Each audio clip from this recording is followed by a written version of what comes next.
আমাদের এখানে মহিলা শিক্ষিকা। এখানে আসার পরে সর্বপ্রথম যারা বাড়ির থেকে আসবেন, আপনাদের স্বামী বা যারা আপনার নিকট যারা আছে তাদের অনুমতি নিয়ে আসবেন, পারবেন না ইনশাল্লাহ?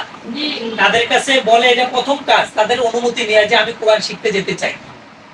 2 নাম্বার, আসার সময় পর্দার সাথে আসতে হবে। কিসের সাথে বলেন? বেপর্দায় আসা যাবে না, এটা কোরআনের ক্লাস। কিসের ক্লাস? আমরা হাট বাজারে বিভিন্ন জায়গায় গেলে কত ভালো পোশাক পরে যাই, পর্দার সাথে যাই, ঠিক না? কোরআনের ক্লাসে আসবো কিসের সাথে বলেন? রাজি আছি তো ইনশাআল্লাহ? বেপর্দায় আমরা চলবো না, এটা আমাদের কাজ। তাহলে আমাদের কোরআন শিক্ষার বরকত নষ্ট হয়ে যাবে। ভালো জিনিসকে ভালোভাবে মূল্যায়ন করতে হবে। 3 নাম্বার কাজ হলো, ক্লাসে যারা আমরা আসবো আমরা নামাজ ছাড়বো না। কি ছাড়বো না? কোরআনের ক্লাসও আসলাম, পর্দাও চললাম, কিন্তু নামাজ পড়ি না। আছে না এরকম? তাহলে আমাদের এই কোরআন শিক্ষা কি লাভ হবে, কি ফায়দা হবে যদি নামাজই না পড়ি? নামাজ, যারা কোরআনের ক্লাসে আসবো আমরা নামাজ ছাড়বো, বেপরদায় চলবো, পিতা মাতা উস্তাদ স্বামী এদের অবাধ্য হয়ে চলবো না। আবার খেয়াল করেন, যাদের মা বাবা আছে, যাদের স্বামী আছে, আছে না, এবং উস্তাদ যার কাছে আমরা শিখতেছি, অথবা আপনি স্কুল জীবনে উস্তাদের কাছে পড়ছেন, যে কোনো লাইনে উস্তাদ থাকতে পারে, কি বলেন? এই জন্য বলছে মা বাবা, পিতা মাতা উস্তাদ স্বামী এদের অবাধ্য হয়ে চলবো। কথা কি মনে থাকবে ইনশাআল্লাহ? আরেকটি কাজ যেটা আমাদের সবার জন্য গুরুত্বপূর্ণ, সেটা হলো আমাদের সতীত্বের হেফাজত করতে। কিসের হেফাজত? আবার বলেন, কিসের হেফাজত? এটা মুখে বললে হবে না, বাস্তবে। কি বলেন? যার যার সতীত্বের গ্যারান্টি দিতে হবে যে আমি কখনো অন্যায় করব না, অপরাধের কাছে আমি, আমার ধারা যেন কোনো গুনার কাজ। তাহলে আমাদের এই কোরআন শিক্ষা কাজে লাগবে, আমরা জান্নাতি মানুষ হতে পারবো। আজকে আমরা উদ্বোধন ক্লাস আমরা প্রায় 50-60 জন লোক পেয়ে গেলাম, কিন্তু 1 সপ্তাহ পরেও 10 জন, এরপরে কোনোদিন 15 জন, কোনোদিন 20 জন। না, এটা যেন না হয়। আমরা এক তালে চলার চেষ্টা করব। হাজিরা দেওয়া হয়েছে, কি দেওয়া হয়েছে? সপ্তাহে 6 দিন ক্লাস হবে, একদিন বন্ধ। কয়দিন? সপ্তাহে একদিন, শুক্রবার দিন আপনাদের অফ, ঠিক আছে? যত কাজ আছে, বেড়ানো আছে, বৃহস্পতিবারে বিকেলে যাইবেন না বেড়াইতে, শনিবারে চলে যাইবেন, ঠিক আছে? আপনাদের ছুটি থাকবে, কিন্তু বাকি 6 দিনে কোনো ক্লাস বন্ধ দেওয়া যাবে। মা বোনদেরকে বলছি, আপনারা এই ক্লাসে আসবেন, এখন কোনো হাতে ধরা নাই, আছে? এখন চার্টের মধ্যে পড়া হবে। চার্ট আমরা লাগাই দিতেছি। রহিমা, চার্ট আনছো? চার্ট নাই? চার্টের মাধ্যমে পড়া, সবার নজর ওখানে। 3 জিনিস লাগবে। কয় জিনিস? চোখে দেখবো, বলেন, কানে শুনবো, মুখে বলবো। আবার বলেন, চোখে কি? তাহলে এখন আর আমাদের কোনো ওজন নাই, ওজন আছে এখানে? এখন এই অবস্থায় কোনো গ্যাপ নাই, ক্লাস সবাই পড়তে পারবেন, কারণ এই জায়গায় এখন আমরা আরবি ধরবো না। ওই মাসালা নাই যে এখন তো ধরুন ক্লাস বন্ধ দিব না, এই সুযোগ কি না। এখানে অক্ষর শিখাইবে একটা একটা করে, ঠিক না?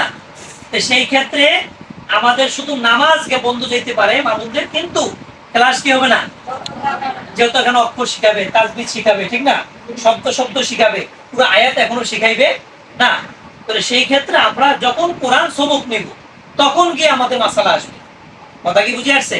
তাহলে আমরা আমাদের ক্লাসে শুধু সপ্তাহে একদিন ছাড়া বাকি 6 দিন হাজির হব ইনশাআল্লাহ। একটি কথা আবার খেয়াল করি, ক্লাসে আসার পরে পড়া ছাড়া কোনো কথা বলবো না। কি বলছি বলেন? ক্লাসে, কারণ পারিবারিক সমস্যা থাকতে পারে, সামাজিক সমস্যা থাকতেই পারে, বিভিন্ন রকমের ঝগড়া বিবাদ থাকতেই কি, কিন্তু এই ক্লাসের মধ্যে এই সমস্ত কোনো গল্প চলবে না। ক্লাসের ভিতরে এই সমস্ত কোনো আলোচনা কি, অমুকের মেয়ে এটা করছে, অমুকের স্বামী এটা করছে, অমুকে এটা করছে, এই সমস্ত কথা যদি ক্লাসে চলে তাহলে আমি বিদ্যার বিচার করব। কারণ এই ক্লাসে বাহিরের কোনো আলোচনা করা, শুধুমাত্র নামাজ নিয়ে আলোচনা করবেন, রোজা নিয়ে আলোচনা করবেন, কোরআন নিয়ে আলোচনা করবেন, এই সম্পর্কে যত কিছু আছে হবে, এই ছাড়া অন্য কোনো আলোচনা করা যাবে না। রাজি আছেন? আরেকটি বিষয়, আমাদের আগের ক্লাসে যারা কোরআন পড়েছেন, আছে না, প্রথম বেসে কিন্তু অনেকে ভালো আছে, তার মধ্যে আমি সবচেয়ে বেশি খুশি হয়েছি শারমিনা মা আছে না, আমার এই কোরআন ছাত্রী। হ্যাঁ, এই শারমিনের মা আছে, এবং আগের ক্লাসে যারা আছে, এখানে আমরা কমপক্ষে 5 থেকে নতুন ক্লাসের যে সমস্ত মেয়েরা একটু মেধাবী বা অনেকের পুত্রবধূ আছে, ব্রেন ভালো, আগে ছোটবেলা কোরআন পড়ছে, বাংলা কিছু জ্ঞান আছে, আছে না এরকম? ক্লাসেও বসবেন, তাদের জন্য একটা স্পেশাল 10টা লোক তৈরি করে এই 10 জনকে শিক্ষিকা বানাবো ইনশাআল্লাহ। রাজি আছেন? কয়জন কয়জন? আপনার এই শিক্ষিকা হইতে যে অর্থ লাগবে এটা সমাজ কল্যাণ ফাউন্ডেশন দিবে, কিন্তু আমরা 10 সালের মধ্যে শিক্ষিকা তৈরি করে ফেলবো। কি রাজি আছেন ইনশাআল্লাহ? এই ক্লাসে, আগের ক্লাসে যারা আছেন শুনেন, হ্যাঁ কেউ কথা বলবেন না, শিক্ষিকা বানানোর দায়িত্ব তো আমার, কিন্তু আপনি আমার কথা মতো চলতে। সে যত দুর্বল হোক, তাকে তার মধ্যে শুধু হিম্মত থাকবে, আমি কোরআনের ওস্তাদ হব। কিসের ওস্তাদ হব? আপনি যদি কথার কথা, অনেকে এসএসসি পাস করছেন অথবা অনেকে মনে করেন ইন্টারে পড়ছে, মোটামুটি তাও যদি না পারে, ছোটবেলা কোরআন পড়ছে, আমল ভালো, আদব বলা কি হলা, বেয়াদবকে মানুষ বানানো যায় না, মানুষ বানাইতে কি লাগে, আদব বলা লাগে। এরকম যে ক্লাসটা আগে খতম হয়েছে ওখানে যারা আছেন, আর নতুন করে এই লিডারের গ্রুপের মধ্যে আমি শারমিনের মাকে বলবো, সিরাজ সরকারের স্ত্রী, উনি কিন্তু প্রথম থেকে আমার কোরআন পড়ছে, সবসময় কোরআনে আমল করে, আমি এতদিন চাপ দিই নাই, এখন আমি বলবো যেহেতু এমন দশানি আছে আপনার নেতৃত্বে, রহিমা এই পুরা গ্রুপের মধ্যে ওই যে 10 জন, যেই 10 জনকে আমরা শিক্ষিকা বানাবো, কি বানাবো, এরা তোমার ক্লাসেও বসবে, যেহেতু সংখ্যায় বেশি, তুমি একা পড়াইলে কন্ট্রোল করতে লোক কি প্রয়োজন, এই জায়গায় তারা বসবে, পাশাপাশি তাদের জন্য স্পেশাল 1 ঘন্টা সময় তাদেরকে আলাদাভাবে শিক্ষিকা প্রশিক্ষণ দেওয়া হবে। কথা কি বুঝে আসছে? এরকম 10টা লোক আপনারা তালিকা করে আমাদেরকে দিবেন। আপনাদের শিক্ষিকা হওয়ার জন্য প্রশিক্ষণ দেওয়ার পরে পরীক্ষা নিয়ে আপনাদেরকে আমরা সার্টিফিকেট দেব আলহামদুলিল্লাহ। আপনাদের এই খরচটুকু আমরা সমাজ কল্যাণ ফাউন্ডেশন থেকেই তারা দিবে, যারা বিদেশে আছে, ব্যবসা করে, তাদের মাধ্যমে আমরা করে দিব, কিন্তু শর্ত হইল আপনাকে যোগ্য উস্তাদ হইতে হবে। যদি আপনি যোগ্য উস্তাদ হইতে পারেন, তাহলে এই শিক্ষিকার আমাদের খোঁজ করে আনার প্রয়োজন হবে, আমরা সারা বছর গ্রামেই পাবো। কি বলে ঠিক না? আজকে দেখা যায় এই বাড়িতে একজন দিয়া ওনাকে দিলাম, আপনি এইভাবে পড়াইবেন, ওই বাড়িতে একজন দিলাম, আপনি ওখানে পড়াইবেন, ওই ভিতরে একজন দিলাম, বাহিরে দিলাম, যাতে করে কোনো বাড়িতে কোরআন শিক্ষা যেন বন্ধ না থাকে। প্রত্যেকটা বাড়িতে এরকম হবে। তাহলে আপনারা যারা শিখতে আসছেন, এদের ভিতরে মন তৈরি করেন যে কারা কারা শিক্ষিত হইতে চান, মনে আশা আসেনি? কার কার আশা আছে? হ্যাঁ, ওই আমি প্রথমেই কইছি, সাত দেখলে খুশি, রোজা কিন্তু 30টা। আগেই কইছি না খেয়ে দেওয়া লাগবো, কি চাঁদ দেখলে খুশি না, রোজা কয়টা? আপনাকে প্রশিক্ষণ গ্রহণ করতে হবে। দেহের যেমন খাদ্যের প্রয়োজন, জীবনের প্রয়োজন প্রশিক্ষণ। জীবনের প্রয়োজন কি? আর প্রশিক্ষণ নিয়ে গর্ব জীবন, আলোকিত করব ভুবন। আপনি প্রশিক্ষণ ছাড়া, আজকে পুলিশে চাকরি হইলে প্রশিক্ষণ লাগে, আছে না? স্কুলে প্রাইমারি চাকরি হয়েছে, তারপর আবার সরকার কি করায়? প্রশিক্ষণ করায়। র্যাব কন, বিডিআর কন, যে যে লাইনে আছে, বা বিদেশে গেলেও প্রশিক্ষণ করায়। যে যে কোম্পানি, যে কোম্পানি তাকে ভালো করার জন্য আরো ভালো প্রশিক্ষণ দিয়া তাকে দক্ষতা তৈরি করায়, ঠিক না? ঠিক আমরা যারা এখানে আসছি, আজকে আমরা এই উদ্বোধনী ক্লাস থেকে আমরা এই শিক্ষা গ্রহণ করব যে যারা কোরআন শিখার জন্য আসছি, এই কোরআন শিখে আমরা কোরআন শিখাবো। নবীজি বলেছেন, খায়রুকুম মান তাআল্লামাল কুরআনা ওয়া আল্লামা, তোমাদের মধ্যে সর্বোত্তম ওই ব্যক্তি যে কোরআন শিখে এবং শিখায়। এই কথা ঠিক না? বলে আমরা যারা কোরআন শিখতে আসছি আমরা উত্তম, আবার যখন শিখাবো আমরা শ্রেষ্ঠ হয়ে গেলাম। সুবহানাল্লাহ। যারা কোরআন শিখার জন্য সহযোগিতা করতেছে তারাও কি, তারা কি শ্রেষ্ঠ না? আপনারা কোরআন পড়বেন, আর যারা এই কোরআন শিখার জন্য অর্থ দিতেছে, এই অর্থটা পৃথিবীর সবচাইতে শ্রেষ্ঠ অর্থ। সুবহানাল্লাহ। তা আমরা অনেক সময় এই খেয়াল করেন, অনেকে বিভিন্ন জায়গায় দান করি, করি না? ওই বাবার মৃত্যুবার্ষিকী আসলে আমরা খরচ করি, করি কিনা? আমরা এখন থেকে চেষ্টা করব এই আমাদের ফাউন্ডেশনের মধ্যে যোগাযোগ রাখবো। কেন? এই ফাউন্ডেশন, এখানে আমরা কোরআনের জন্য খরচ করব। কিসের জন্য বলেন? কোরআনের জন্য। কারো স্বামী আছে, কারো ছেলে আছে, কারো আত্মীয় স্বজন আছে, জাহাজে আছে, বিদেশে আছে, আমরা বলবো প্রতি মাসে 500 পারি, 1000 পারি, আমরা এই সমাজ কল্যাণের সদস্য হব, এখানে আমরা জমা রাখবো। কারণ হলো এই জায়গার জমাটা কিয়ামত পর্যন্ত নেকি যাবে। সুবহানাল্লাহ। কারণ কোরআন থাকবে কিয়ামত পর্যন্ত। কি পর্যন্ত? তাহলে এই কোরআন কার? আল্লাহ। একজনের দ্বারা কি সম্ভব? আপনি যদি মনে হয় একটা আঙ্গুল আপনি ধরেন ব্যথা পাইবেন, যদি 5টা আঙ্গুল একত্র করে চাপতে সহজে ব্যথা পাইবেন না। এই কথা ঠিক না? কিন্তু এক আঙ্গুল ধরলে ভেঙে যাইবে, 5 আঙ্গুল ধরলে কি হবে না? ভাঙবে না। ঠিক আমরা সবাই মিলে যদি অল্প অল্প করে একটা ফান্ড তৈরি করতে পারি, এই সমাজের অনেক সময় একটা মানুষ অসুস্থ হয়ে গেছে, চিকিৎসার জন্য টাকা নাই, ওই মুহূর্তে সমাজ কল্যাণ পাশে দাঁড়ায় যাবে না?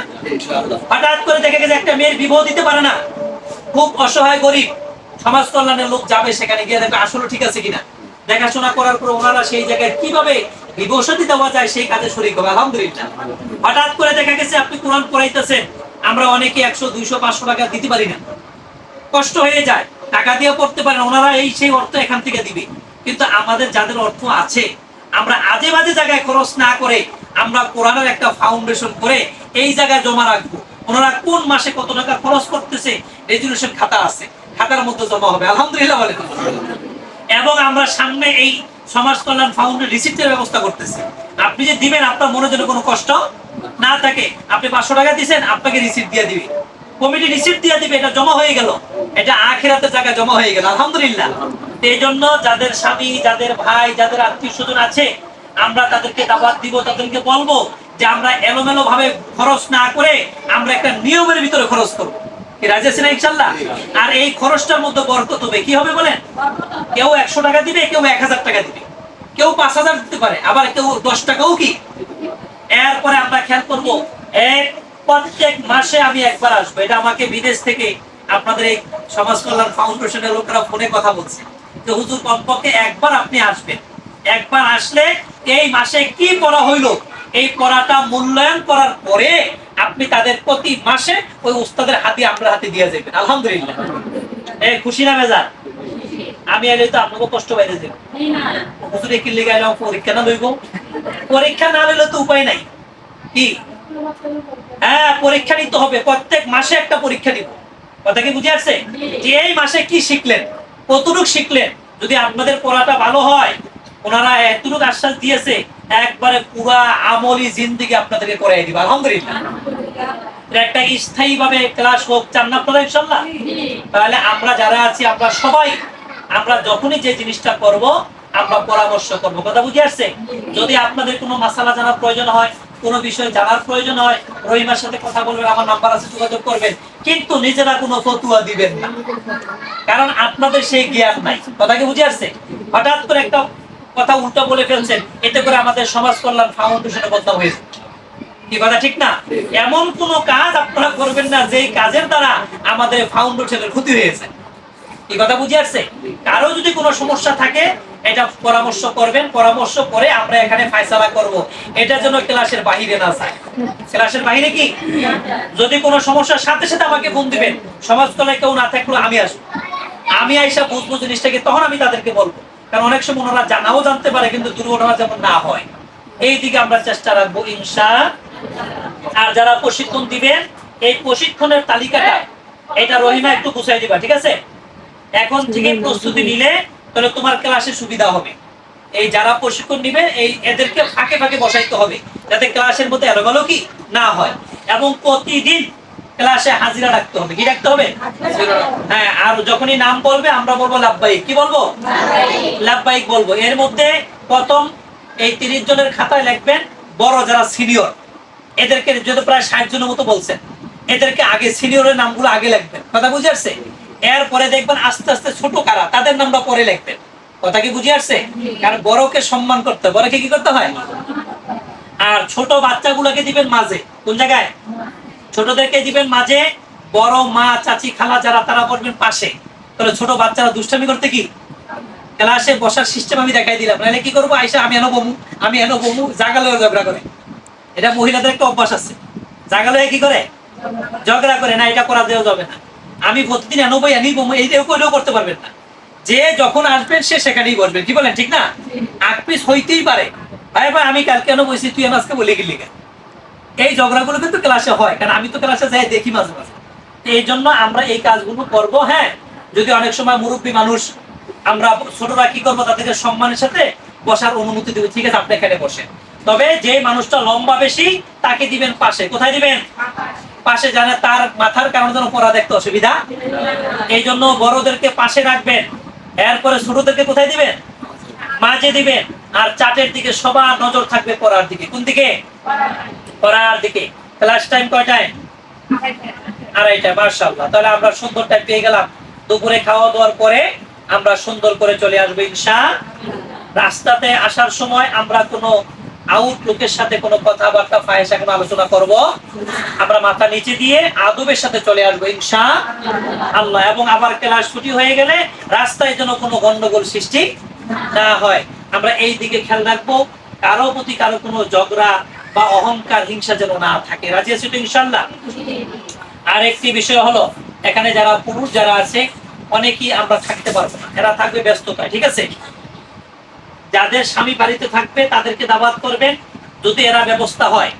যে বিশেষ করে ছেলেগুলো আছে বা কারো স্বামী আছে, কারো শ্বশুর আছে, এদেরকে আপনারা দাওয়াত দিয়ে তৈরি করবেন। ওনাদেরও আশা আছে পুরুষেরা বসলে তাদেরও ব্যবস্থা করবে। কথা কি বুঝে আসছে? অনেক সময় বিভিন্ন কথা বলতে পারে, ওনাদেরকে মসজিদে নামাজে পাঠাইবেন এবং বলবেন যদি আপনারা পড়তে চান তাহলে ওনারাও আপনাদের ব্যবস্থা করে দিবেন। কথা কি বুঝে আসছে? এই দাওয়াত যদি আপনারা দিতে থাকেন, দেখবেন একদিন আস্তে আস্তে তাদের মন কি হয়ে যাবে? তৈরি হয়ে যাবে। অনেক সময় আপনি পড়তে আসলে আপনার ঘরে শয়তান ওয়াসওয়াসা দিবে, ঘর থেকে বাধা আসতে পারে, কিন্তু তখন আপনি চেষ্টা করবেন এই বাধাগুলো মোকাবেলা করার জন্য তাদেরকে দ্বীনের দাওয়াত দিতে হবে। কিসের দাওয়াত দিতে হবে? দ্বীনের দাওয়াত দিতে হবে, নামাজের দাওয়াত দিতে হবে, ভালো কাজের দাওয়াত দিতে হবে। আল্লাহ তাআলা যেন আমাদের সবাইকে কবুল করে সকলে বলে আমিন।